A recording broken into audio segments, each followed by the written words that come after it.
Assalamualaikum warahmatullahi wabarakatuh. Semoga temanku sehat semuanya ya dan bahagia selalu. Di vlog kali ini aku mau ngevlog satu malaikat yang dikasih bonus healing oleh Allah. Malaikat siapa ya? Terus nanti yang kedua, kun fayakun, letaknya di struktur tubuhmu itu di sebelah mana ya, nanti tak kasih tahu. Terus habis gitu nanti tak kasih tahu cara proses pembuatan puser atau udelnya Adam. Terus nanti agar kamu sukses dan berhasil, tapi di jalurnya kenabian, agar kamu diangkat satu level ke Sidratul Muntaha oleh Allah. Oke, langsung ya teman-teman. Malaikat yang dikasih bonus healing oleh Allah, waktu Allah menciptakan jin, Allah menempatkan di dua tempat, satu di bumi, satunya lagi ditempatkan di langit. Jin yang ditempatkan di langit ini adalah jin yang paling sepuh. Dia sangat patuh kepada Allah, dan jin yang sepuh ini juga belajar ilmu malaikat, dan dia beribadah selama kurang lebih 850.000 tahun, sehingga dia bisa mencapai ilmu malaikat. Maka jin yang sepuh ini oleh Allah diangkat menjadi bendaharawan surga, dikasih gelar Kansul Jannah atau Idajil, ditempatkan di surga Jannatun Naim, dan dikasih pangkat malaikat. Dia menjadi malaikat yang sepuh, pemukanya seluruh para malaikat. Sebetulnya bukan jin saja ya teman-teman ya yang bisa malaikatan, manusia pun juga bisa malaikatannya. Tirakat, prihatin, nanti kapan-kapan tak kasih tahu caranya gimana hidup malaikatan ya. Karena Idajil, jin malaikat yang sepuh ini sudah beribadah 850.000 tahun, maka Allah mengasih bonus healing untuk jalan-jalan ke petala langit yang jumlahnya ada 7 lapisan selama 8.000 tahun. Di setiap petala langit, Idajil ini disambut meriah oleh para penghuni langit dan diberi gelar dan dikasih karangan bunga yang bunyinya selamat datang Idajil. Tetapi Idajil ini mempunyai keanehan. Dia ingin juga turun ke bumi yang mempunyai 7 lapisan juga. Maka turunlah Idajil ini ke bumi. Sesudah sampai di bumi, Idajil ini sangat jatuh cinta. Dia senang. Ada ijo royo-royo, angin sepoi-sepoi, ada siang malam, ada asin manis, dan seterusnya ya. Maka Idajil ini membuat kerajaan yang sangat besar dan indah di kawah Gunung Merapi, di salah satu Gunung Merapi di Jawa Tengah, dan hobinya itu membeli batik Pekalongan. Idajil ini menjalin silaturahmi yang begitu nikmat dengan makhluk-makhluk yang sudah ada di bumi, sehingga Idajil ini tidak mau kembali lagi ke surga Jannatun Naim, tempat semula, karena memang jin atau Idajil itu tidak memerlukan surga, yang tidak butuh surga. Jin itu tidak butuh surga ya, yang butuh surga adalah manusia. Kemudian Allah membuat hibrida baru yang fungsinya sebagai khalifah di bumi yang dinamakan Adam. Jadi waktu Allah membuat Adam ini, Bukannya Allah membuat makhluk yang baru, soalnya sebelum Allah menciptakan Adam, Allah ini sudah menciptakan makhluk yang namanya Banul Jan, yang kamu biasanya manggilnya buto itu loh, Banul Jan. Nah itu makhluk ciptaan Allah sebelum Adam. Kemudian yang membuat estetika dan tapel atau patungnya Adam adalah malaikat Israel. Makanya yang berhak mencabut nyawamu adalah malaikat Israel. Ada orang-orang mati yang bekerja sama dengan Israel, ada orang-orang yang mati yang tidak bekerja sama dengan Israel, bunuh diri atau dibunuh. Jadi orang yang bunuh diri atau dibunuh itu beda jauh dengan kematian. Tapi sebetulnya kematian itu tidak ada, teman-teman, itu cuma istilah saja. Kita lanjutkan ya.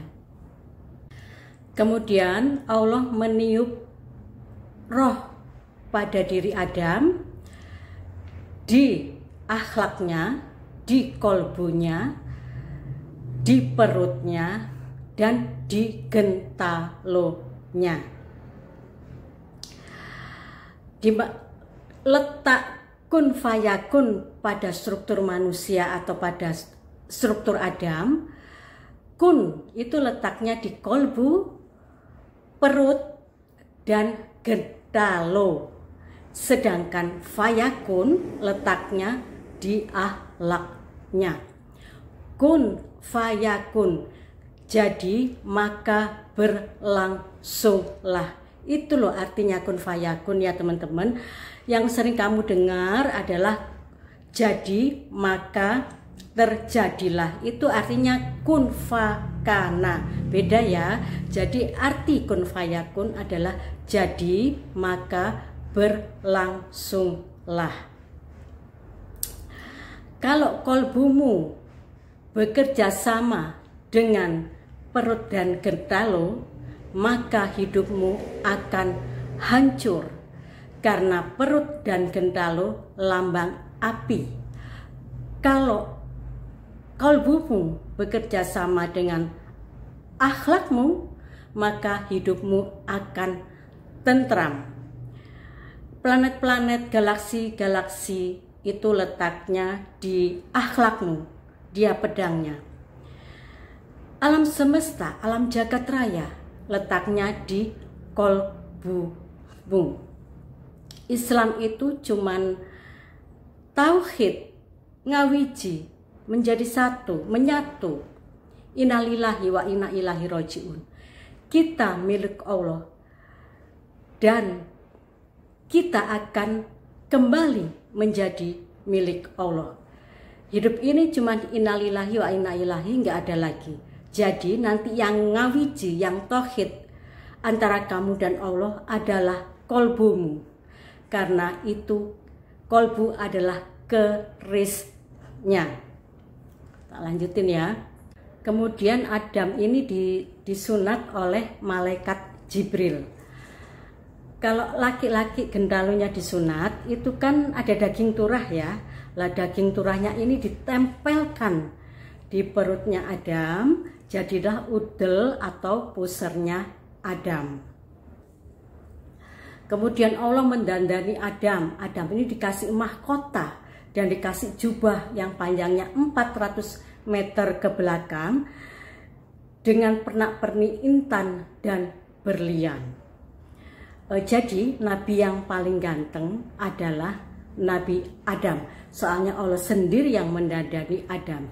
Sedangkan Nabi Yusuf adalah satu-satunya Nabi yang mempunyai profesi sebagai Menteri Pertanian, mempunyai kecakapan. Nabi Yusuf itu mempunyai kecakapan di dalam hal ketahanan pangan. Kemudian Allah mengajari Adam ini kata-kata yang diajari Allah ke Adam adalah soleh, dan kata-kata soleh itu diwariskan sampai ke kita. Arti kata soleh adalah orang yang berbuat baik tetapi dihitung dengan cermat. banyak mana mudorotnya atau kebaikannya. Tak kasih contoh ya. Ada orang yang menggusur pedagang kaki lima tanpa dia menyiapkan tempat yang baru. Dia berbuat baik tetapi tidak soleh. Yang dikatakan soleh adalah sebelum dia menggusur pedagang kaki lima, dia sudah menyiapkan dulu tempatnya, aksesnya, jalannya. Itu namanya dia berbuat soleh. Jadi kalau anak-anak, tidak ada ya anak-anak soleh ya. Anak-anak hanya berbuat baik saja. Anak-anak punya permen, dia bagi sama temannya, dia belajar mengaji, dia belajar sholat. Itu namanya anak-anak yang muti. Jadi beda ya teman-teman ya. Jangan dicampur adukkan. Makanya belajar ilmunya Allah. Padahal kalau kamu mau belajar ilmunya Allah, Allah sangat senang sekali teman-teman ya. Tak lanjutin ya. Kemudian Adam ini oleh Allah disinggasanakan di surga Jannatum Naim. Maka bersabdalah Allah, sujudlah kamu semua kepada Adam. Semua bersujud kecuali Idajil. Soalnya Idajil ini bingung teman-teman. Loh katanya mau dijadikan khalifah di bumi, lah kok ditaruh di surga, makanya dia nggak mau bersujud. Akhirnya Allah menggeser jabatannya Idajil ini yang semula sebagai bendaharawan surga, dimutasi menjadi iblis, tetapi pangkatnya, kualitasnya tetap menjadi tetap kualitas malaikat. Atau ini memang skenario dari Allah, perintah dari Allah. Sebab Allah kan yang maha ahli strategi ya teman-teman ya. SK-nya Idajil untuk Adam, bahwa Idajil ini memang tidak untuk bersujud. Allah membuat kolusi dengan Idajil bahwa memang Idajil ini tidak, SK-nya dikasih SK-nya untuk tidak bersujud kepada Adam. Sekarang itu loh, siapa yang berani sama Allah? Ada tak yang berani sama Allah? Nggak ada yang berani. Iblis pun nggak berani sama Allah teman-teman ya. Yang menciptakan iblis adalah Allah. Iblis sama berbeda ya. Iblis sama setan. Kalau setan itu memang ciptaan manusia, dismanajemennya manusia. Kamu bisa iblis ini sangat takdim dan sangat pengagumnya Muhammad. Coba kamu tanyain aja, Jin, Iblis, siapa nabimu? Dia pasti akan ngomong Muhammad. Dia menjawab Muhammad. Muhammad yang di Mekah itu, dia akan menjawab ya. Tapi sekarang Muhammad yang bertugas di tempat saya adalah Muhammad di era yang lain. Idajil ini sangat gelisah teman-teman. Malaikat yang lain itu loh nggak ada yang gelisah. Kenapa kok Adam ditempatkan di surga padahal dia fungsinya adalah sebagai khalifah di bumi? Iblis ini adalah malaikat yang paling tertib ya, yang paling disiplin. Makanya dia membuat konspirasi. Bagaimana caranya agar Adam turun dari surga, agar sesuai dengan SK yang dibuatkan Allah, yaitu sebagai khalifah di bumi. Maka iblis ini mengganti kostumnya, dia pinjam kostumnya malaikat. Dia menggunakan sopan santun malaikat. Dia menggunakan kata-kata malaikat, dia menggunakan ekspresi dan wajah malaikat. Adam yang anak baru ini terkecoh. Dia percaya betul bahwa yang datang menemui dia adalah malaikat. Maka Adam ini kena bojok pencitraan. Makanya Adam diturunkan ke bumi. Jadi waktu Adam diturunkan ke bumi ini adalah martabatnya karena dia kena bojok pencitraan.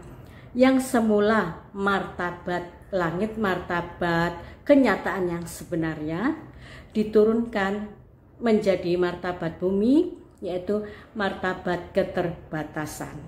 Adam ini diturunkan ke bumi juga berdoa teman-teman kepada Allah, ya Allah, mugi-mugi putu-putuku, anak-anakku, turun-turunanku ini gak kena bujuk pencitraan. Ya Allah, malah sekarang 99% ini putu-putune Adam, putu-putune anak-anaknya Adam, turunannya Adam, semuanya pada kena pencitraan. Pencitraan itu apa sih teman-teman? Tak kasih contoh ya. Bajunya dia syar'i, dari ujung rambut sampai ujung kaki dia menggunakan pakaian syar'i, tapi dia ngentit, tapi dia nyolong, tapi dia korupsi. Ngajine pol, hafal beberapa juz teman-teman, tetapi dia begal. Itu loh artinya pencitraan ya. Pencitraan zaman sekarang kan banyak sekarang orang-orang yang ketipu dengan pencitraan. Soalnya orang-orang zaman sekarang ini yang dilihat cuman ilmu katon, sing ketok mototok itu ya. Oke teman-teman. Akhirnya waktu Adam ini diturunkan ke bumi, yang mengiringi itu ada dua hewan, satu naga dan burung merak. Karena yang menjaga pintu surga sebelah kanan adalah ular naga dan sebelah kiri adalah burung merak. Karena kita keturunannya Adam, maka kita ini mempunyai keterbatasan. Keterbatasan itu yang gimana sih teman-teman? Tak lanjutin ya. Karena kita keturunannya Adam, maka kita mempunyai keterbatasan.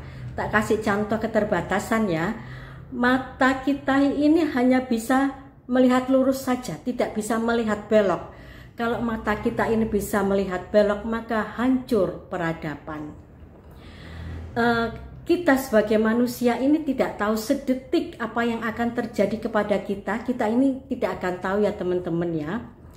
Karena kita memang mempunyai keterbatasan, makanya ada ayat yang berbunyi, aku perjalankan hambaku dari Masjidil Haram ke Masjidil Aqsa pada waktu malam hari. Malam hari artinya di sini gelap, peteng, keterbatasan teman-teman ya. Makanya kamu sama Allah disuruh, Allah menyuruhmu menahan diri. Apa yang kamu lakukan, semuanya yang kamu kerjakan itu kamu harus bisa menahan diri teman-teman ya. Berpuasa, makanya Allah kan mewajibkan, aku wajibkan atasmu untuk berpuasa ya. Puasa di sini maksudnya adalah saum. Kalau siam itu kan puasa dari puasa tidak makan dari subuh sampai maghrib ya. Tetapi hakikatnya untuk saum, maksudnya Allah tuh seperti itu ya. Tak kasih contoh yang paling sederhana, orang yang kalau tidak mau berpuasa ya, kamu ajak mangan daging akeh-akeh, nek kon gak gelem, nek kon mangan kakean daging engko ndasmu ngeluh. Lah itu loh, kamu namanya tidak bisa menahan diri, kamu tidak bisa berpuasa. Kamu tak kasih contoh puasa yang ekstrim ya teman-teman ya. Ini dulu ya, dulu inilah, ini aku cerita yang dulu ya. Soalnya yang tak kasih di vlogku harus ainul yakin, ilmu yakin, dan hakul yakin. Dulu di tempat kerjaku ya, itu setelah apel pagi, 85% setelah apel pagi, teman-temanku ini pada sembahyang duha semua. Setelah sembahyang duha, dia panggil bendaharanya, dia melakukan kejahatan dengan pencucian uang. 5 kali 5 yang seharusnya 25, dia cuci menjadi 5 kali 5 menjadi 40. Itu loh orang yang tidak bisa berpuasa, orang yang tidak bisa menahan diri, orang yang tidak bisa melakukan puasa. Dia selalu menipu Allah, dan itu dia lakukan selama dia bekerja bertahun-tahun. Ini semua karena, kalau tak analisa ya teman-teman ya, karena ini loh ketidaktepatan. di dalam mengenalkan Islam kepada umatnya. Karena hampir 96,5% ustadz-ustadzmu, guru-gurumu tidak bisa bahasa sastra. Padahal Al-Quran 85% adalah bahasa sastra. Jadi yang banyak dikenalkan ke kamu oleh ustadz-ustadzmu ini hanya mentok sampai di syariat saja. Yang dikenalkan cuman rukun Islam dan rukun iman. Bahwa Islam itu cuman sholat, Islam itu cuman puasa, Islam itu cuman zakat, Islam itu hanya naik haji, Islam itu hanya percaya kepada kitab-kitab, kepada nabi-nabi. Pokoknya rukun Islam, rukun iman itu saja loh teman-teman ya. Akhirnya apa? Penyempitan. Tidak bisa luas, padahal Islam itu sangat luas. Tak kasih contoh ya, bahasa sastra itu yang gimana ya teman-teman ya. Di surat Al-Muzamil ayat 1 ya. Wahai orang-orang yang berselimut, bangunlah. Lah maksudnya Allah di sini adalah kalau selimut itu kan bentuknya kotak ya. Kotak bisa kamu tidak ada konstruksinya, belum ada konstruksinya. Bisa kamu buat mainan Batman-Batmanan, ubel-ubel ndokur kene dadi jilbab ya iso ya. Selimut itu terus habis gitu kamu buat jadi lemek juga bisa. Gak cetok, tidak cetok. Beda dengan celana. Kalau celana itu sudah ada konstruksi, dia cetok. Kamu tidak bisa membaliknya. Kalau sudah kaki kiri tidak bisa kamu gunakan untuk yang kanan. Kalau celana kan kalau sudah ada konstruksi yang kiri, yang kanan ya. Itu. Maksudnya gimana? Ya di kehidupan sehari-hari gimana ya? Maksudnya diaplikasikan untuk kehidupan sehari-hari itu contohnya ya seperti tadi yang tak kasih contoh, kalau 5 kali 5 ya 25, ojo 5 kali 5 jadi 40. Itu jenenge gak cetok. Iku jenenge orang yang tidak mempunyai konstruksi di dalam hidupnya teman-teman ya. Itu di surat Al-Muzamil ayat 1. Oke, tak lanjutin. Teman-temanku semua ya, Allah ini hanya mengajarkan kepadamu agar kamu berjalan di jalan yang benar, dengan tujuan yang benar, dan dengan cara yang benar pula. Kalau ini sudah kamu jalankan, maka urusanmu sama Allah akan beres. Kalau urusanmu sama Allah beres, maka seluruh masalahmu, cita-citamu, keinginanmu, seluruh rezekimu, sampai metabolismemu, semuanya nanti akan dibereskan dan dibenahi oleh Allah. Maka kamu akan diangkat satu level ke Sidratul Muntaha oleh Allah, dan kamu akan dikasih pertolongan yang agung oleh Allah.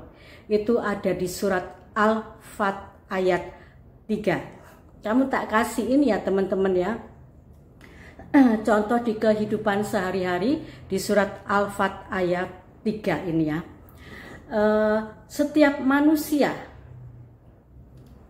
oleh Allah itu dikasih fadilah masing-masing, dan itu memang janji dari Allah. Kalau kamu seneng jahit, bakatmu menjahit, dan kamu bahagia apabila kamu menjahit, maka itulah hidupmu. Kamu sudah menemukan kun dari Allah. Kamu sudah menemukan kunnya dari Allah. Kamu sudah menemukan fadilah yang ditetapkan oleh Allah, yang ditulis di Lauh Mahfudz. Maka fayakun. Fayakunnya gimana teman-teman? Kamu buat serius, kamu buat sungguh-sungguh, kamu buat istiqomah, sing tenanan, sehingga kamu menjadi ahli di dalam bidang menjahit. Kalau kamu sudah menjadi ahli, maka orang-orang yang akan mencarimu, maka kamu akan sukses, kamu akan berhasil di jalur kenabian, maka kamu diangkat satu level ke Sidratul Muntaha oleh Allah, dan kamu akan dikasih pertolongan yang agung oleh Allah karena keinginanmu kompatibel dengan kehendaknya Allah. Tugasnya orang tua adalah membantu anaknya segera meraih Lailatul Qadarnya.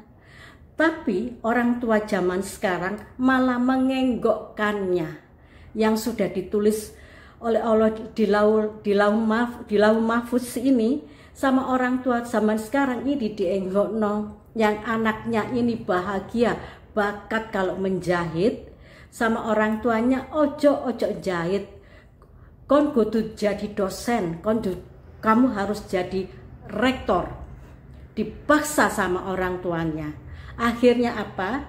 Dia jadi rektor yang bongkeng karena dia selalu memotong Lauh Mahfuznya Allah. Allah sedih loh teman-teman. Ya, tak lanjutin teman-teman. Kalau sama Allah itu ngikut saja teman-teman tanpa reserve ya. Itu yang dinamakan la ilaha illallah. Karena setiap manusia akan menjadi aras atau arsi di kehidupannya masing-masing.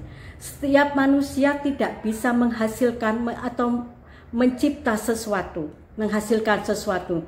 Kamu bisa menghasilkan sesuatu karena bimbingan Allah. Tak kasih ayatnya ya. Aku tidak akan merubah suatu kaum sebelum kaum itu merubahnya sendiri. Yang premier di sini adalah Allah. Tugas manusia cuman bekerja dengan sungguh-sungguh, bekerja dengan tenanan, bekerja dengan istiqomah, bekerja dengan dengan jujur.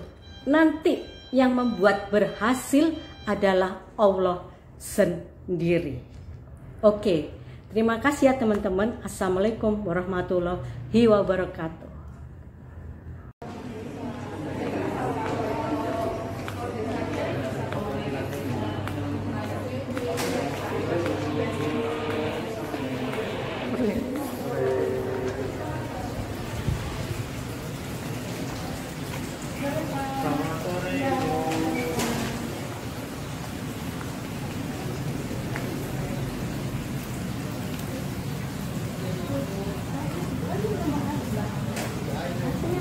Oh, duduk aja sini.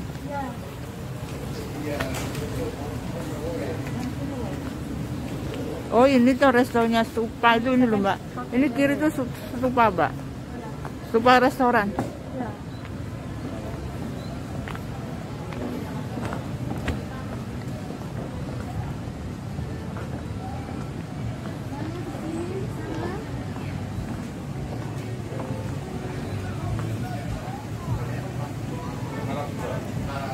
Cantik dulu Mbak ya.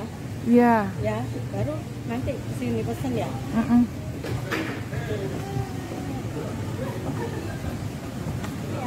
Yuk. Tutup. Ih, cantik Mbak. Oh, enggak sih. Cantik. Iya, yang punya.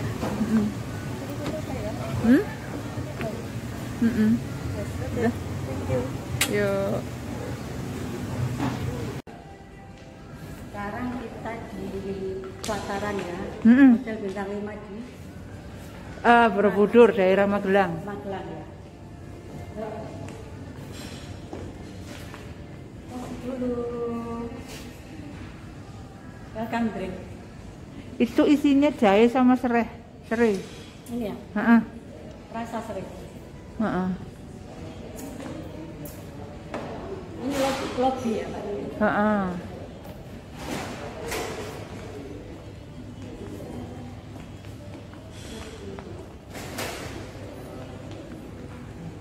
Tuh kayaknya kolam renang, Mbak. Hah? Oh ini kanan putih. Ini ke arah kolam renang. Keluar aja. Masuk aja yuk, ke sana yuk. Ini nanti minumnya ya. Iya. Nanti kita lihat butiknya Mbak. Nanti lagi yang foto. Apa butiknya dulu ya?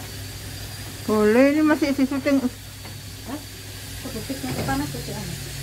Oke, ya udah ya tutup ya. Ya nggak usah langsung itu. Langsung butiknya. Oh butik toh. Iya butik. Butik sebelah sini. Sampai minum dulu Mbak. Enggak, udah kok. Udah.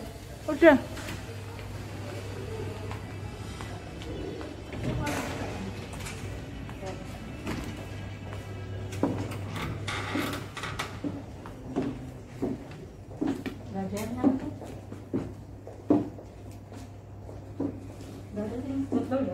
Wes ya?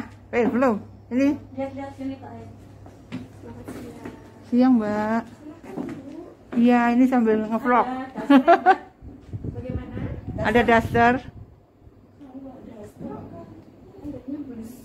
Oh, anting-anting. Oh, iya. Silver. Oh, silver. Anu, perak.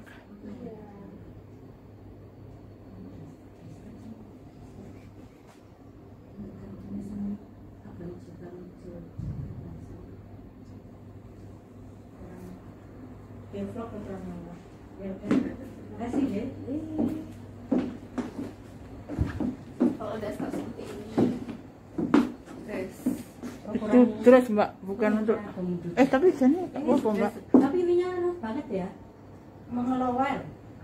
Nah, Semi. Soalnya ada gini. iya. Sambil nunggu Mbak. Oh iya. Terus ya. Ya. Yuk.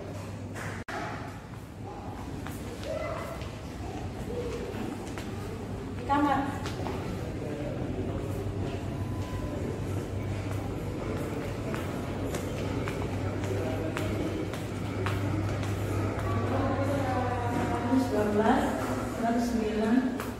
Ini sudah nyampe. Ini Mbak.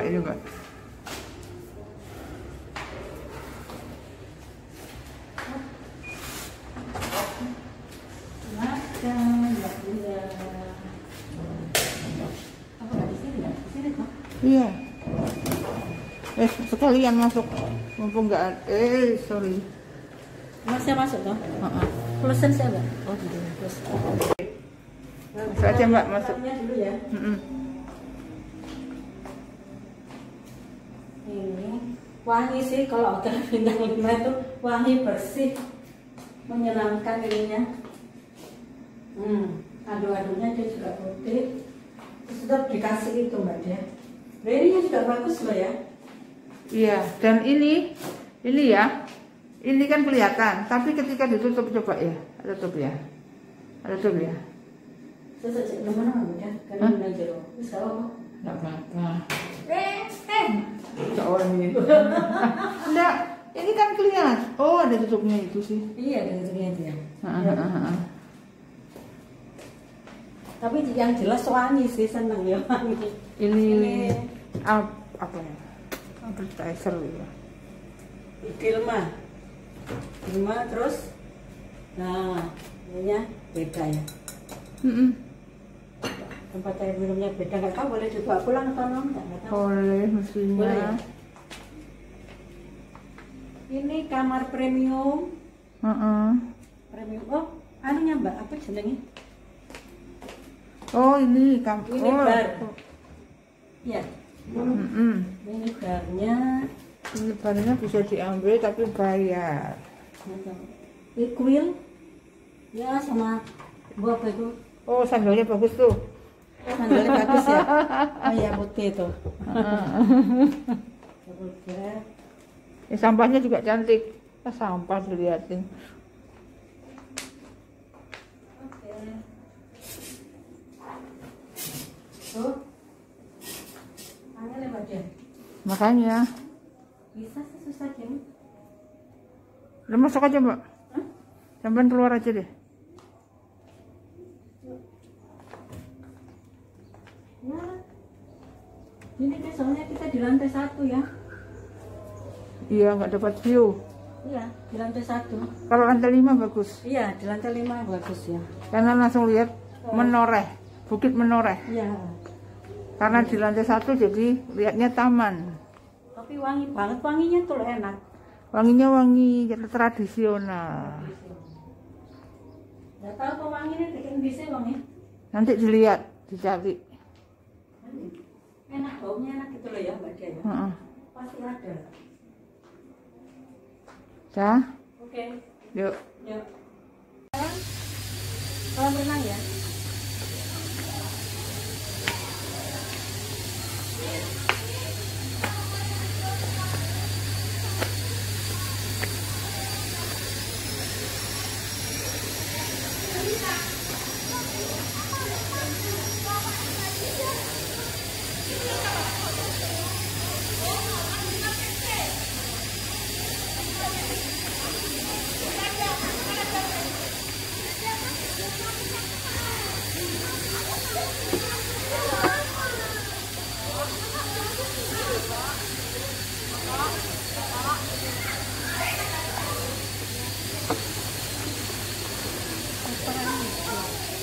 Ya?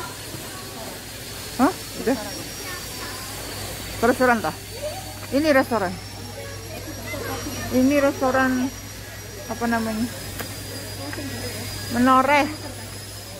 Yuk, naik apa? Lewat mana? Oke, posting ya. Ya.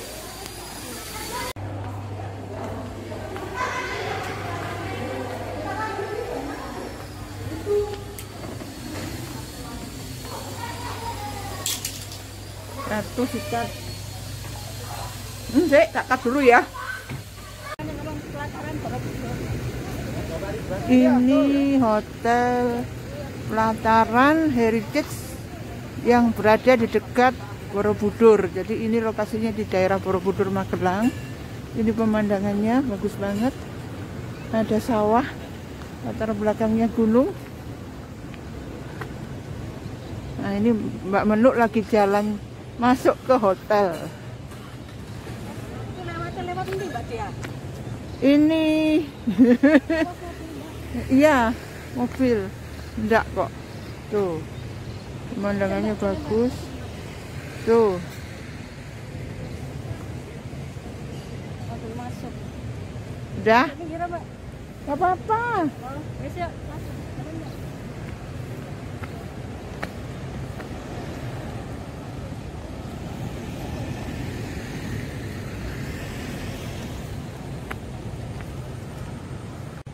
Nah, ya, ini halaman depan. Iya, kita nggak bisa naik lift, jadinya nggak bisa melihat kene, Mbak. Ini di lantai 5 ada apa namanya? Apa? Langit Menoreh. Iya dah. Iya, bagus. Jadi itu semacam restoran atau bar yang menghadapnya di Pegunungan Menoreh. Itu Pegunungan Menoreh itu ini loh. Nah, ini. Nah, Itu ya. iya. Jadi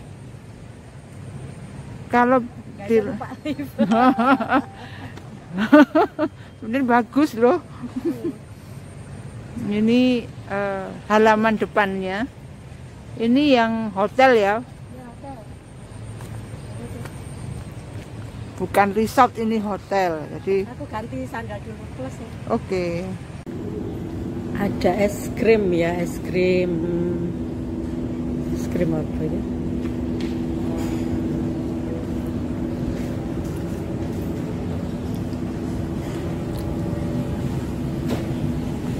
Apa ini ya?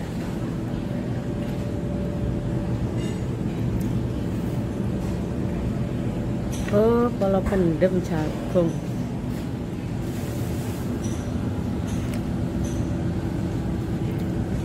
Ah, di kerupuk krikus. Apa ini? Oh ya, gado-gado. Mau makan gado-gado.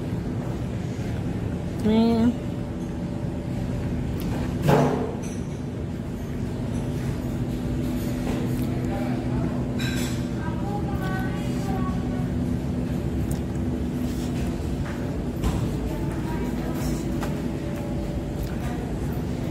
breakfast di Hotel Pelataran.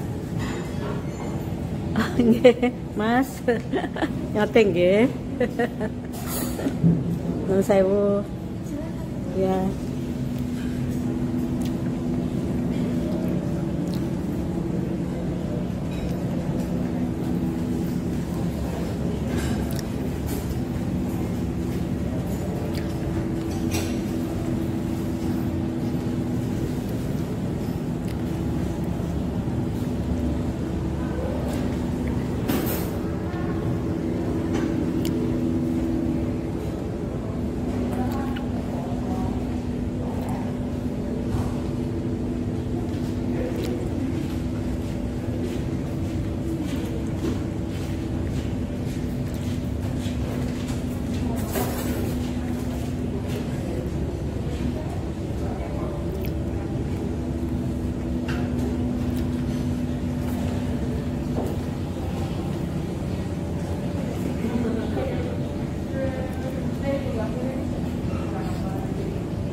Ada burung merpatinya.